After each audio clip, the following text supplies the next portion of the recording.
As we bring our modifier journey to a close, let's take one last stop to look at sentence-level modifiers. So far, we focused primarily on modifiers that do their work with individual words or phrases within a sentence, but there are some modifiers that can modify entire sentences.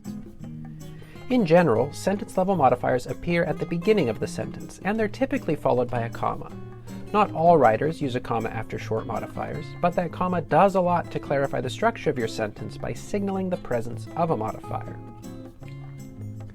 These sentence-level modifiers come in two basic sizes, single words and longer phrases, much like all the modifiers we've encountered on this trip. Single word modifiers look like typical adverbs, as in, mercifully, the play ended, hopefully, the rain will stop, or astoundingly, the ice cream brought about world peace. Because single-word sentence-level modifiers look like typical adverbs, some grammarians will say that sentence-level modifiers are just adverbs. But because they don't occur within the verb phrase of the sentence, it's useful to think of them as modifying the entire sentence. Consider, for example, the difference between the sentences mercifully, the play ended, and the play ended mercifully.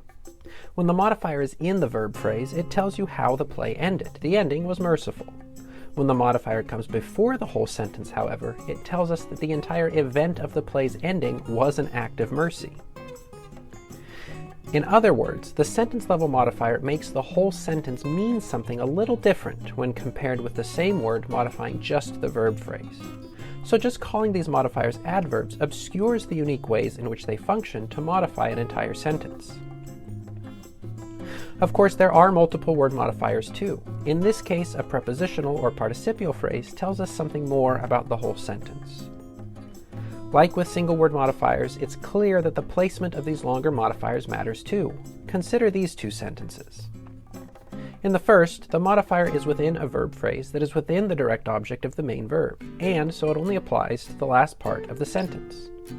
The modifier tells us that Pat screamed on Tuesday. However, in the second sentence, the modifier covers the entire sentence, telling us that the act of Sam saying happened on Tuesday. In the first, only the last part of the sentence happened on Tuesday, but because the second sentence has a sentence-level modifier, we can see that the whole sentence happened on Tuesday, not just the last portion.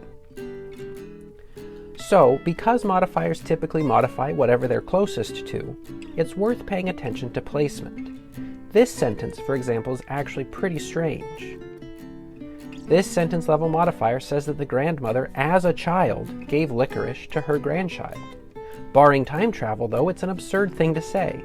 By rewriting the sentence and changing the misleading modifier into a more clarified clause, we can get what the writer actually meant to say.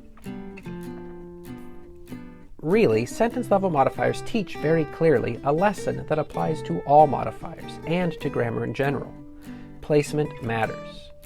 Words get their meaning from where they are in a sentence at least as much as they do from their definitions, and sentences get their meaning from the order that words are in. Just look at all the different ways really can work in a sentence.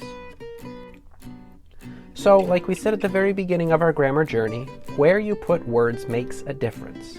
And learning grammar is helpful for writers because it tells us how words fit together, giving us knowledge that helps us to control what our sentences mean. Last stop, the words, phrases, and clauses division.